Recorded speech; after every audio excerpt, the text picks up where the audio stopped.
Interesting. Yeah. I'm going to do it. Yeah.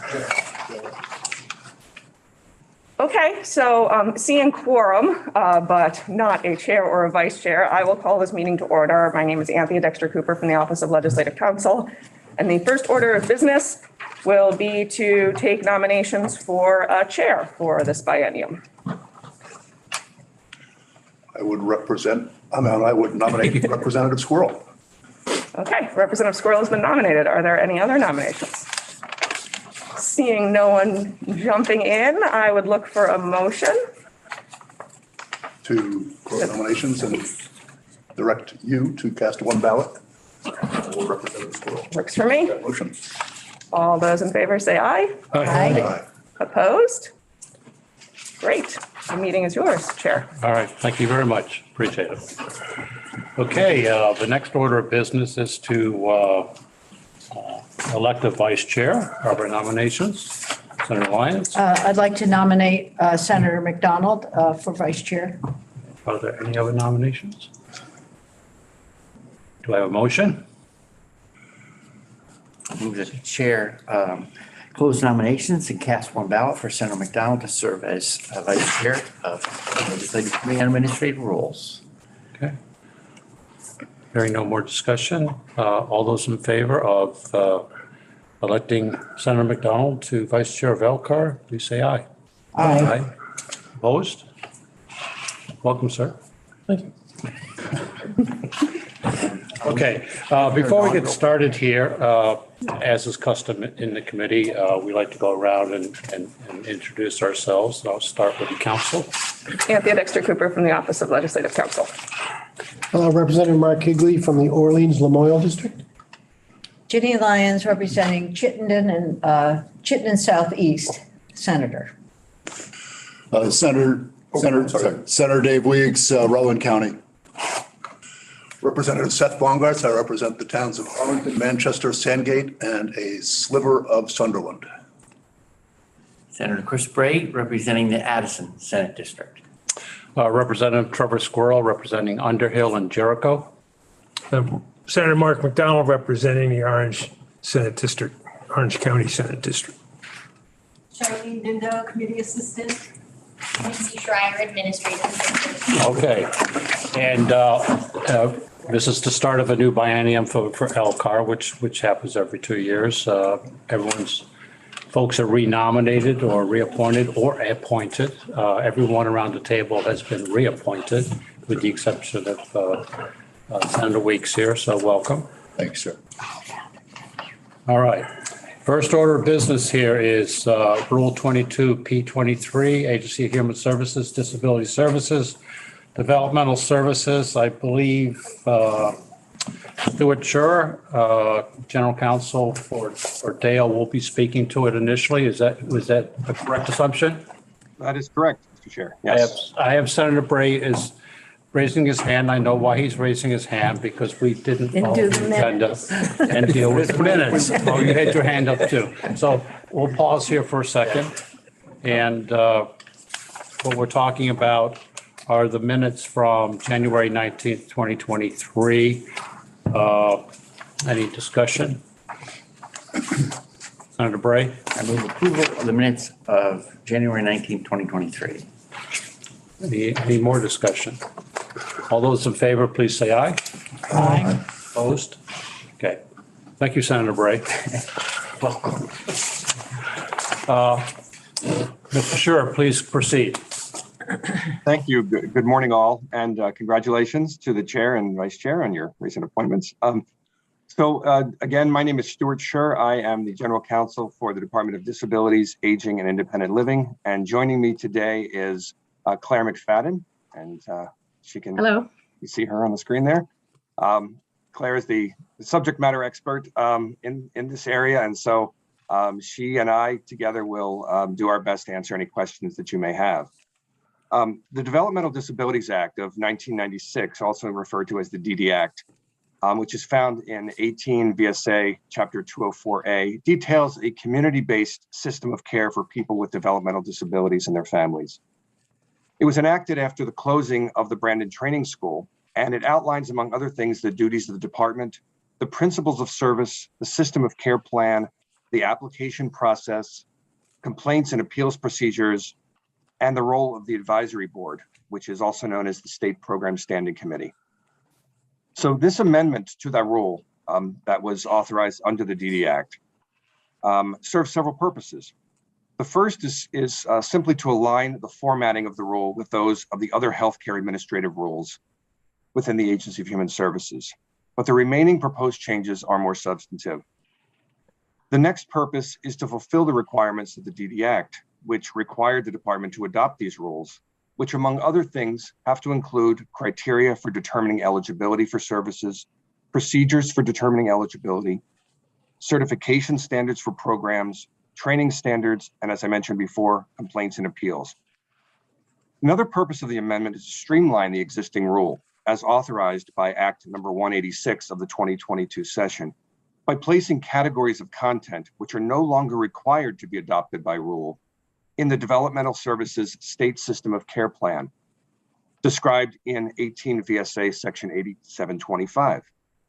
The System of Care Plan, which the department must adopt every 3 years, and to which annual revisions may be made thereafter, addresses the nature, extent, allocation, and timing of services that will be provided to people with developmental disabilities and their families. The categories that must no longer be adopted through rulemaking, as set forth in Act number 186, are the following: the priorities for continuation of existing programs or development of new programs, criteria for receiving services or funding, the types of services provided, and a process for evaluating and assessing the success of programs. Before Act 140 from 2014, Dale had not been required to adopt the System of Care Plan or these categories by rule, but rather following the department's submission of its proposed plan to the State Program Standing Committee for advice and recommendation as set forth in 18 VSA 8733.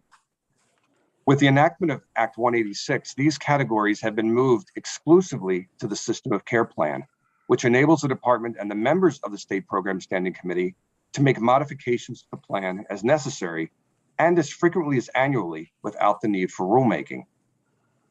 Next, the amendment codifies the Vermont Supreme Court's ruling in re RR, in which the court held that the standard error of measurement for IQ tests must be considered when determining eligibility for services.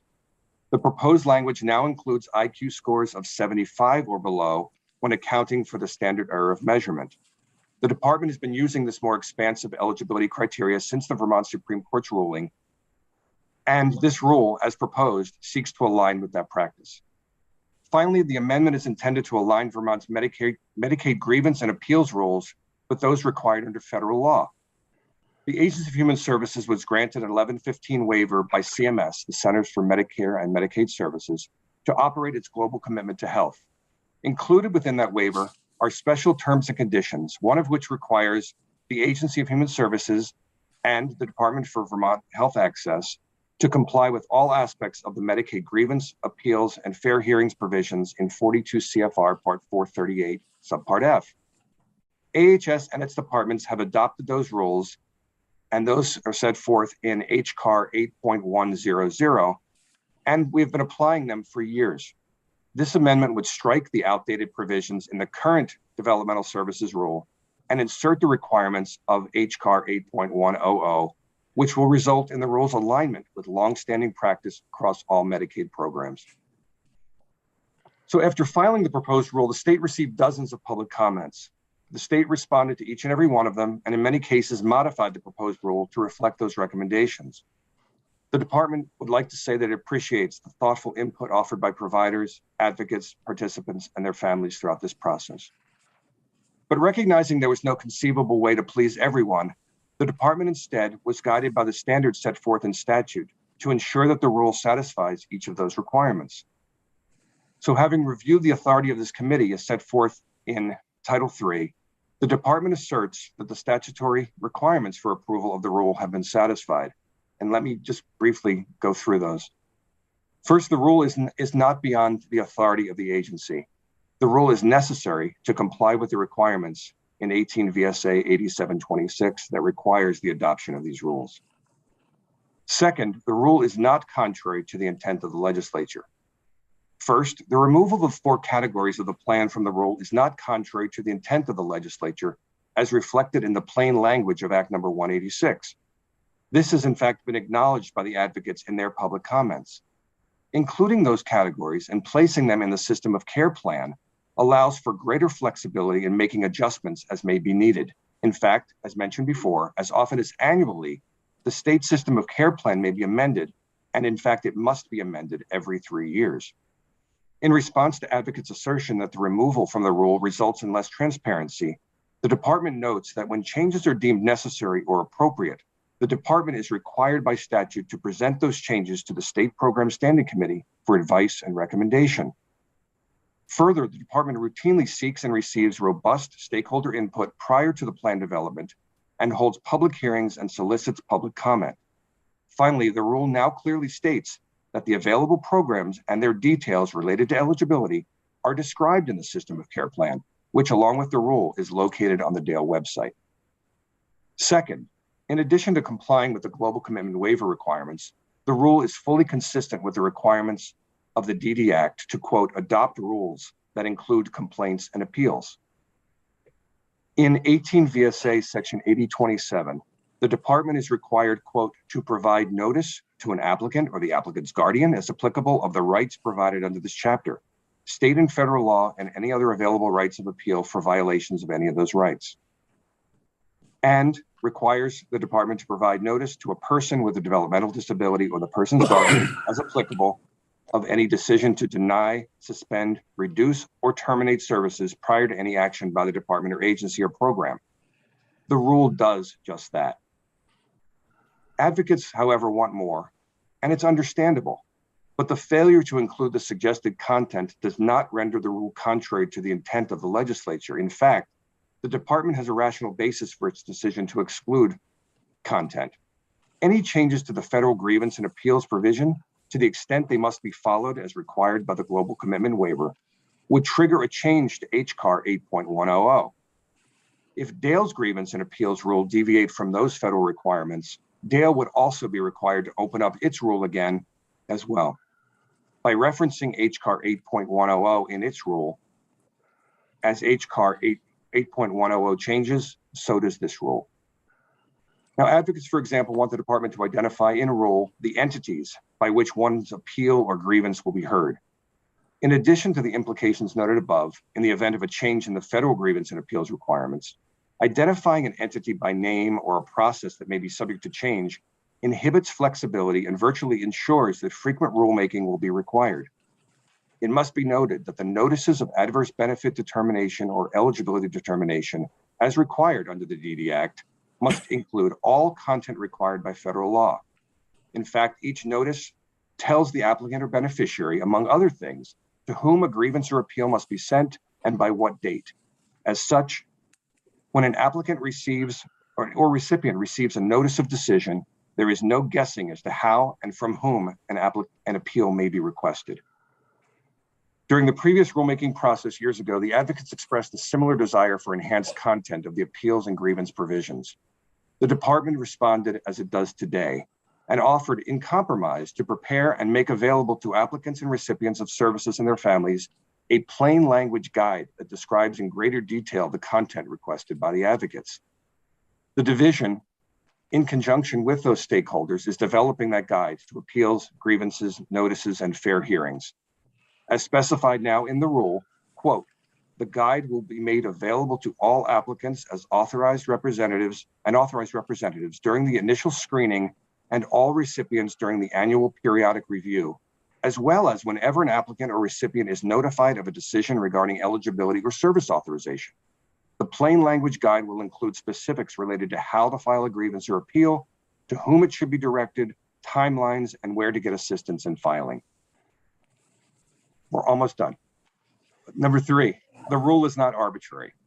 As you've seen from the department's submission, the division has taken great steps to include stakeholders in this process and to listen and respond to their input. The Developmental Disability Services Division has taken steps to ensure that provisions of the rule are consistent with state and federal statutory and regulatory requirements, and that the services provided foster and adhere to the principles set forth in the DD Act.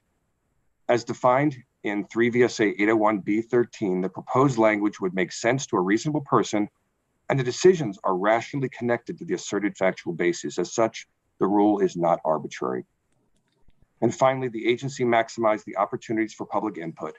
But in the interest of time, the department points to its response as set forth in its December 11th, 2022 memo to the committee. In sum, the department respectfully requests the committee's approval of the proposed final rule, and we're available to answer any questions you may have. Before I ask for comment or questions for Mr. Schur, I see that Claire McFadden, who is the former director of Development and Disabilities, whether you have any comments, and then we can open it up for questions for both of you. Ms. McFadden? No, I don't have any comments at this time. I believe Mr. Schur covered everything that's relevant. Okay, yeah, it was quite detailed. Questions? Senator Lyons. Thank you. I do have a couple of questions. The first one is on page 15. I'm looking at the annotated version for the first couple questions, but on page 15 and 16, and you mentioned that you're increasing the IQ level to 75. And the question I have is probably for Claire McFadden. You're talking about standard error versus standard deviation. Can you just talk a little bit about the choice there? Sure. So in order to be eligible for developmental disability services based on having an intellectual disability, a person typically would have an IQ score of 70 or below. Like average IQ score is 100 in the general population. So an IQ score of 70 is a significantly lower score, and those people are diagnosed as having an intellectual disability. There is a thing called the standard error of measurement, which is basically any test that's administered to a person has the likelihood of a small amount of error in there. In other words, like if you took the test today and then you took the test 6 months from now and a year from now, there's a probability that your score could vary by several points. So it's a psychometric property of the actual IQ test that there is some level of error in every test. And so the standard error of measurement typically for the IQ tests that are administered commonly in our system is 5 points. So we are now allowing it. The previous regulation said that if a person's IQ score was always above 70, that they weren't going to be eligible. But based on the Supreme Court ruling, they said we needed to allow. Ms. McFadden, would you turn off your video because you're freezing? Or that now scores are 75. Okay, so that's what the change is, and yeah, standard deviation is a different metric. Right, it is. But is there any consideration for using standard deviation?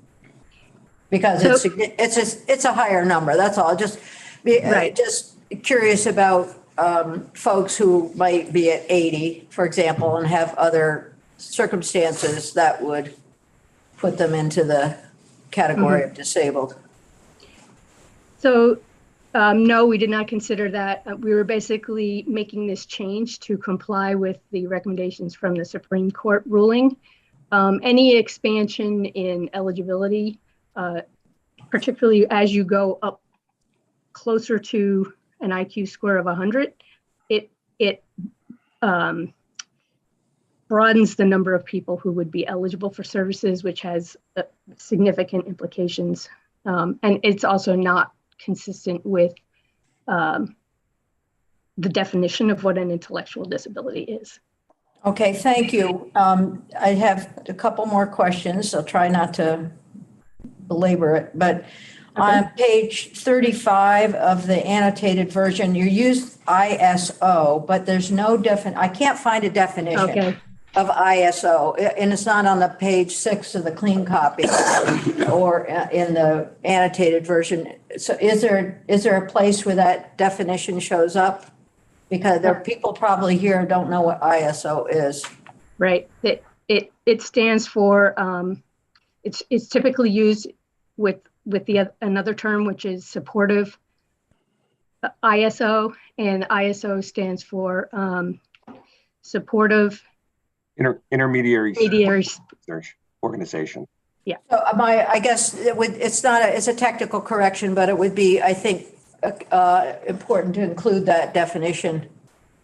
Yeah, sure. That does make sense, Senator. Thank you for that. It refers to Transition 2, the organization that provides the support to individuals who self and family manage, and that's the term that's been used as long as I can remember. But I completely understand that we should be spelling that out for folks so that they know what it means.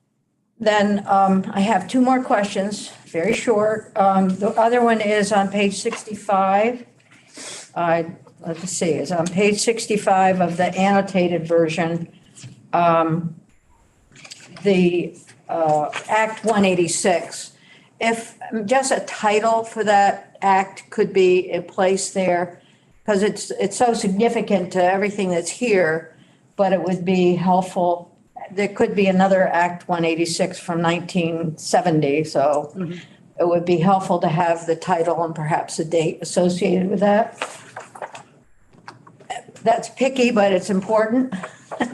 And then my last question is, I know that we've had an Act 35 report for special ed come out, and I don't think it fits right here, but it's something that I'm interested in looking at in collaboration with you folks at Dale going forward. That's all. I don't have any other questions. Thank you for your work. Thank you. Any other questions for Mr. Schur or Ms. Pat? Rachel Seelig, would you like to speak? Rachel Seelig is with the Vermont Legal Aid. Please proceed. Thank you, Mr. Chair. For the record, my name is Rachel Seelig. I'm Director of the Disability Law Project at Vermont Legal Aid. Before I jump into my comments real quick for Senator Lyons, the term supportive ISO is at section PP of the definitions section. So that is in there. It's just a little hard to find because it's supportive ISO instead of ISO. Mr. Schur identified. Thank you, Rachel. Absolutely. Thank you. So I am here to raise a concern regarding the removal of the grievances and appeals section, which Mr. Schur discussed as well. The problem is that the section that exists in HCAR 8.100 is not written in a way that it is understandable for the developmental services program. And in some cases, it's so vague as to be difficult to interpret and more troubling, subject to multiple interpretations. And I have a few examples.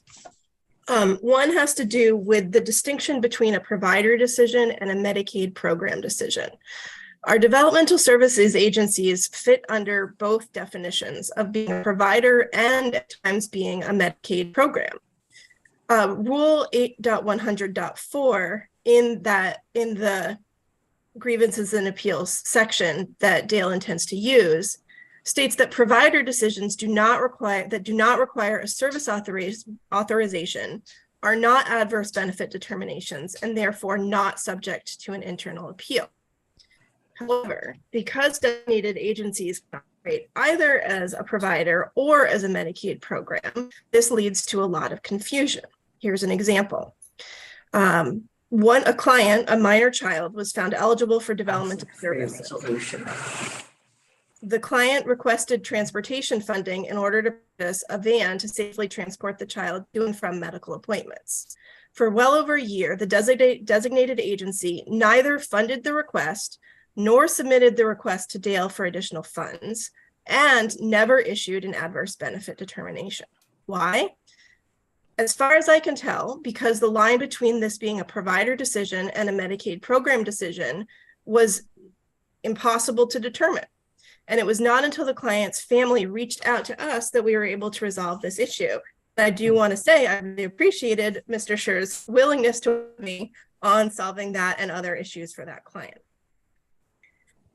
Without a rule that's specific to the DD program, and a dividing line between when a designated agency is operating as the Medicaid program and when they are operating as a provider, this question of when you get an adverse benefit decision and the notice of appeal rights is really problematic and becomes too vague to be meaningfully applicable. This was actually highlighted in the department's response to a public comment. A public commenter asked for language to be added regarding beneficiaries making requests to designated agencies to subcontract with an outside provider, and asked the department to add the term, add to that may not be unreasonably withheld.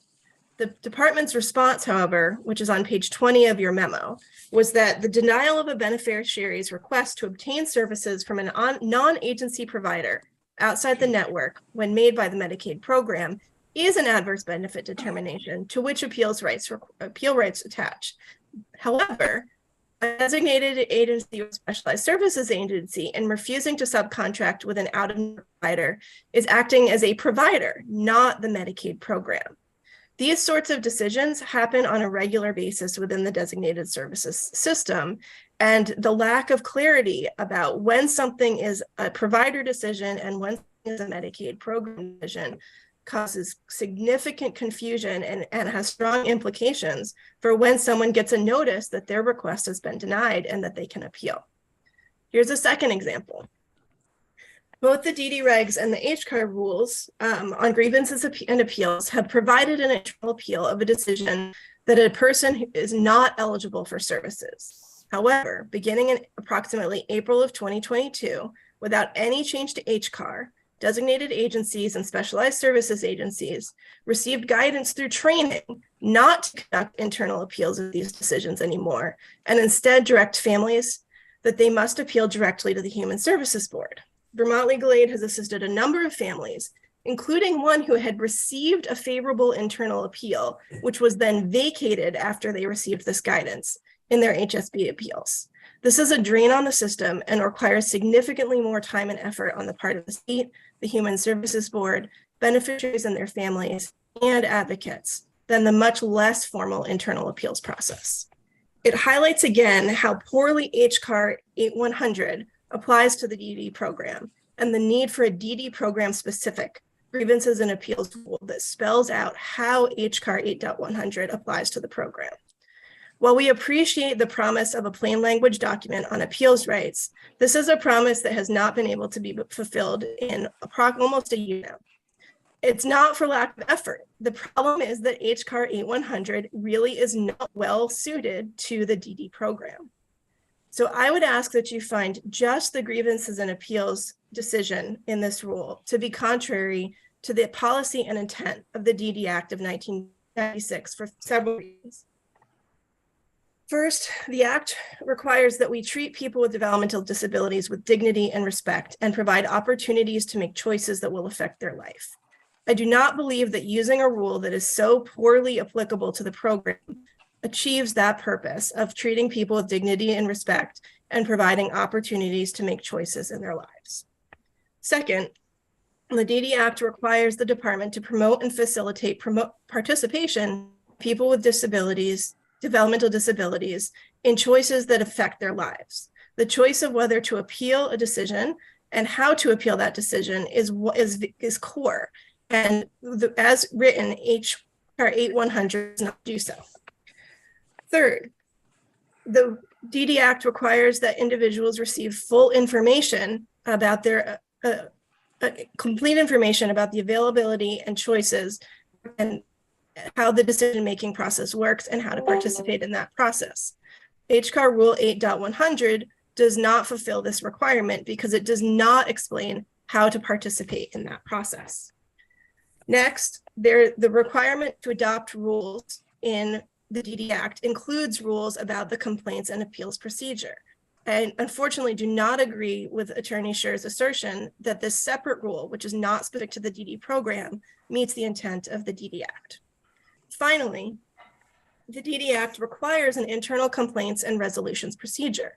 However, as I have explained, this process has been denied to individuals who are told they're not eligible, and they are instead forced into a Human Services Board appeal, not because of a change in the rule, but because of a change in the interpretation of a rule. This, in my view, is also evidence of the arbitrariness of the rule. So again, many changes in this rule support, including the change regarding standard error of measurement, but I would ask that you find that the grievances and appeals removal from the DD regs is contrary to and is arbitrary, and therefore should not be approved and should be objected by the committee. Happy to answer any questions, and thank you for your time. Ms. Seelig, before we take questions, it's my understanding you did not submit your comments to the committee? I did not. I would be happy to submit them in writing if you'd like. Okay. That's great. I would also say for future reference, because you covered a lot of territory in your response, that we'd like to have these comments before we sit down at the table to have this conversation. Normally, I would be happy to do so. Unfortunately, my schedule was such that I finished writing my comments about half an hour before we started this morning. But I will make that effort for sure in the future. I would like to give the department the opportunity to respond to Ms. Seelig's narrative. Certainly, thank you. I want to start by saying thank you to Rachel and Vermont Legal Aid and all the other advocates. These comments are heard. They've been considered, and there's no doubt that there is likely value in an extensive level of detail, such as what Ms. Seelig is suggesting here. But the fact remains that the rule does not require, the statute does not require this level of specificity. In fact, Ms. Seelig talked about the legislative intent and how this was contrary to the legislative intent to leave this out. Legislative intent is determined, as I'm sure you all know, by the plain language of the statute that's used. And there's no need to look elsewhere if the plain language of the statute tells us what the legislature's intent was. In this case, section 8727, which talks about complaints and appeals, and more specifically notice, tells us exactly what that notice must include and nothing more. So while Ms. Seelig suggests that there should be more and there must be more in order for this not to be arbitrary or contrary to the intent of the legislature, the department doesn't agree with that interpretation. And in fact, we are able to work on providing a plain language document that can be available. And as I mentioned earlier, the rule itself references that plain language document and in fact requires the department to generate that and to produce it at various levels throughout the applicant's application process and review process. So we believe that while the rule can always be more inclusive of terms that everybody wants, there's no requirement that it be done that way. And in fact, as I also mentioned, it would stifle the ability and complicate things if the federal rules were changed. And this particular rule would have to be opened up each and every time there would be any minor tweak to the federal rule. And as we know, HCAR 8.100 governs all Medicaid programs, and that rule would have to be opened up as well. Thank you, Mr. Scher. Committee members? Senator Lyons? I do have one question. We have recently, last session, we passed a bill that talks about conflict-free resolution, and this seems to fall, some of Rachel's comments seem to fall within the work that we did there, and with a plan coming out in 2024. So at this point, and as I look at the rules, they do meet legislative intent. Certainly, there are going to be issues that need to be further discussed. So I'll leave it there. but I do appreciate everything that you have brought to us, and it would be great to have your written comments.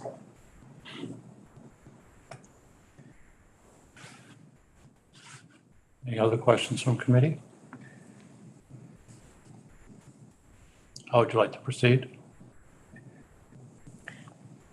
Senator Lyons? I'll move that we approve Rule 22P23, Agency of Human Services, Disability Services, Developmental Services. And I think we've all heard the comments from Legal Aid, and at least folks in my committee are very sensitive to the comments that come from Legal Aid. So this is not an area to be left undone. Sure. Okay. Any other discussion? All those in favor of the motion presented by Senator Lyons, please say aye. Aye. Those opposed? Okay. Thank you all. Appreciate it. Thank you very much. Thank you. Thank Have a you. great day. Can't put everything into statute. Okay, next on the agenda is Rule 22P06.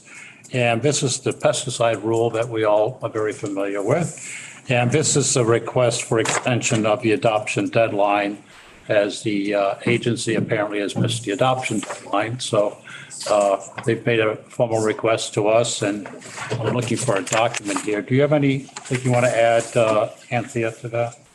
I believe Charlene received a formal, yeah, it's January 25th. You've got their response. I would just note that the only way for the approval deadline or the adoption deadline to be extended is for LCAR to vote to approve it. So if you don't, they have to start over.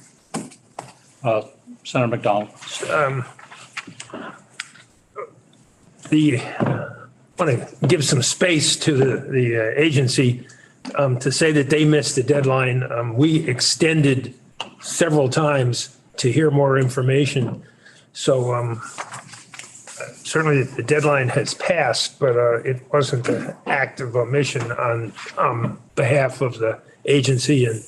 And we were grateful to have Secretary Tebbets come in to the meeting, which was, he didn't have to do that, but was very helpful as we sought to expedite the matter. But we were the ones that extended the deadline, not the agency. It wasn't, I wouldn't say that they were remiss. But I would support the motion. Senator Bray. So I move that we grant the Agency of Agriculture, Food and Markets adoption deadline extension requests and grant the agency an extension of the adoption deadline into February 9, 2023. Any discussion? We have a motion on the floor from Senator Bray to extend the adoption deadline. All those in favor, please say aye. Aye. Those opposed? Okay, thank you very much. And thank you, Mr. Hoover.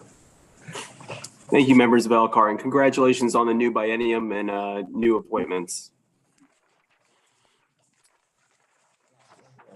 Okay, now we're into committee review, and I'll actually turn this over to you, Anthony, and you can work through it. Sounds good. So you have 3 things on your agenda under committee review.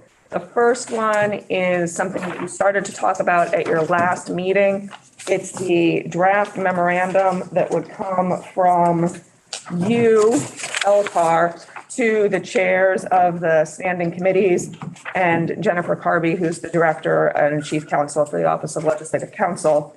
And it would be reminding the chairs of the standing committees of language in 2 VSA section 205A that states in relevant part that whenever a standing committee introduces or amends proposed legislation which delegates rulemaking authority to a state agency, the committee shall express in the legislation and to the greatest extent possible the intent of the legislation and the scope of the rulemaking authority being delegated.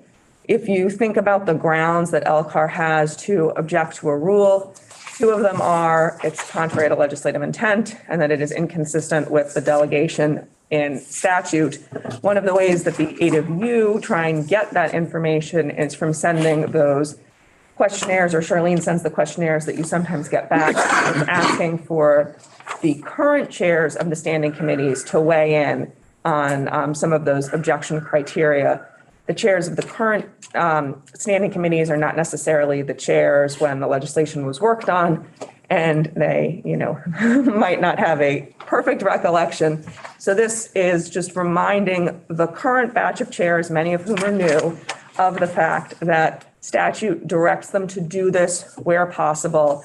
And this would hopefully yield going forward more information for the 8 of you and the future 8 of you, people who are on LCAR in subsequent bienniums, to have more information. It does not, and I want to be very clear about this, Bodhi's not here, but this was something she was asking questions about, require, nor does statute itself require, that legislative intent be included in all acts, nor that legislative intent would be included for more than just rulemaking if there was a piece of legislation that addressed rulemaking and something else, for example. This memo was sent in a shorter form in 2013 from LCAR to the chairs of the standing committees. It did not at that point go to whoever was the then director of the Office of Legislative Counsel. The thought on including Jen here is that she can then convey this to the me's of this world, who would then be the ones who would hopefully be helping the committees work on that legislative intent language in committee going forward.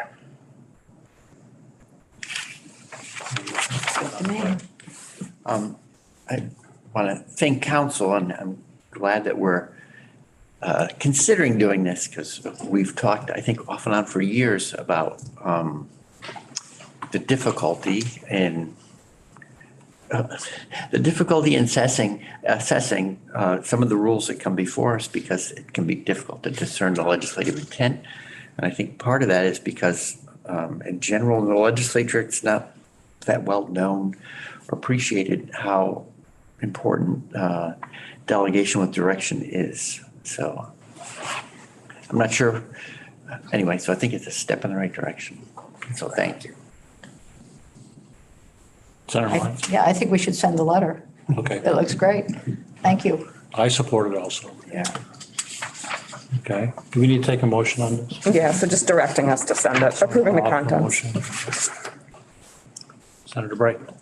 I move that we send the memo as drafted by our council to the chairs of standing committees of jurisdiction and Harvey on the subject of delegation of rulemaking and legislative intent as laid out in the document we just reviewed in today's packet. Okay, So it'll be dated February.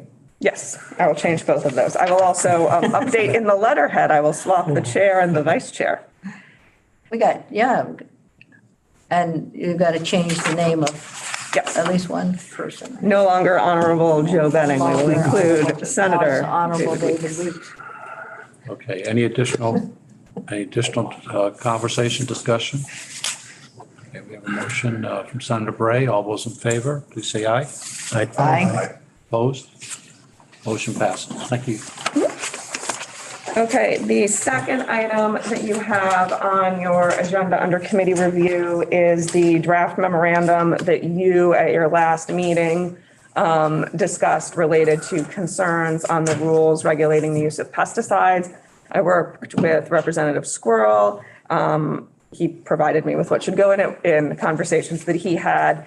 The way the memo is laid out is it's providing a lot of information to the chairs of the standing committees being Senate Natural, House Agriculture, Senate Health and Welfare, House Committee on Environment and Energy, Senate Agriculture, and then House Human Services, providing them, many of those chairs are new, with the background on how many times the rule was proposed to be amended so that they can see the final iteration of the rule, provided all of the people who testified on the rule, a list of that information where you can get the responses to written comments and where all the documents are posted. So if someone wants to review all of the material that had been provided to LCAR, they can easily find it, hopefully. And then it goes in and says what the concerns that LCAR has and what it is that they would like the committees of jurisdiction to look at. This is going to be the second full paragraph on the second page, and says that in reviewing written materials, taking testimony, and discussing the Vermont rule for the control of pesticides, some members of LCAR had questions and expressed concerns about the presence of, I'm not going to pronounce it, PFAS in pesticides and the scientifically proven detrimental effects that PFAS have on human health and the environment at large. So that's concern one. The lack of a clear and accessible pathway for citizen involvement in Agency of Agriculture, Food and Markets decisions involving pesticide use, as there is with certain decisions of the Agency of Natural Resources, provides a site there to where there are the consolidated appeals in statute. And third concern, the protection for pollinators, protections for pollinators from pesticides, standard language that you include because it's the sort of trigger point under your authority to send letters like this in previous section 817. These issues related to the rule are outside the jurisdiction of LCAR. Remember, you have a narrow band of jurisdiction, but within the jurisdiction of one or more of these committees. Accordingly, LCAR requests that the listed committees review one or more of the following, and then it just has them in bullet point form. So protections related to PFAS, ensure clear and accessible pathways for appeals and public participation, and protections for pollinators from pesticides. Senator Bray. I want to thank again the council for capturing in a very concise way a vast amount of discussion and laying it out so clearly for the committees. So I would move approval of this letter to the committees of jurisdiction. Okay, there's a motion on the floor from Senator Bray to approve letters to committees of jurisdiction. Is there any discussion? All those in favor, please say aye. Aye. Those opposed? Okay, thank you. And the last item? The last item is your in-session meeting schedule, for which you're already partway through meeting. So I don't know if Charlene wants to talk about it, but it's the standard structure that you have. It provides that you will be meeting on Thursdays from 8 until 9. We changed that to room 11. It's on the back side of the legislative intent yeah. letter. It looks sort of like a chart. The one that goes to the chairs. Charlene has nothing. So we'll fix the room 11. We'll make it room 267. Collect the letterhead. Well, I gotta get here early. Okay. And then the one thing I'm just going to point out is it keeps the standard schedule where you have your rule submission deadline being approximately 2 weeks and 2 days before you would hear the rule. You know, there has been some frustration at times with when documents and information are provided to the committee, particularly when you're getting something late on Tuesday, just before the rule is being taken up. Your rules of procedure require that submissions come in at that 48-hour mark. I know sometimes that doesn't always happen, and the committee has expressed dissatisfaction with that. If you wanted to, you have the authority to change your rules, and you could make that, 72 hours in advance or some other measure there. You also could require rule submissions to be earlier. You have that authority too. But something to consider in the future. Any discussion? Senator Bray. I'm looking at the schedule and want to make sure I understand. It looks like, I'm sorry, my mistake. I was misreading something in here. Okay.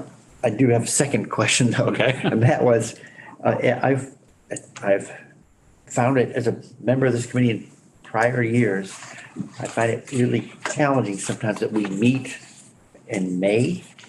And I don't know what to do about it, but when you're in the midst of trying to adjourn or grinding through bills, and committees of conference, et cetera, it's just a voice of concern that it's sometimes difficult to pull together an LCAR meeting on top of all that. Yeah, and I think the concern is acknowledged, and I think Chair and Vice Chair and Council will work to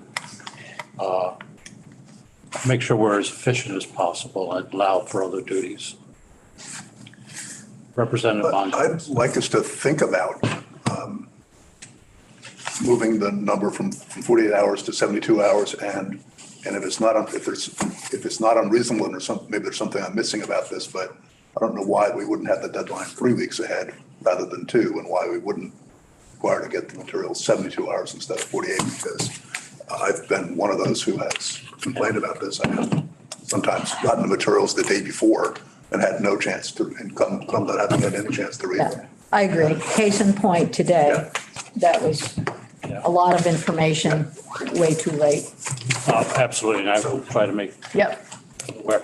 I see people packing up. I have. I know you have I things know. to do. so I'm gonna, There were a couple suggestions made here, so I'm going to table this till next meeting, if that's okay. We can do a revised schedule Rather than that rush takes through it it. 3 weeks, and Thank you.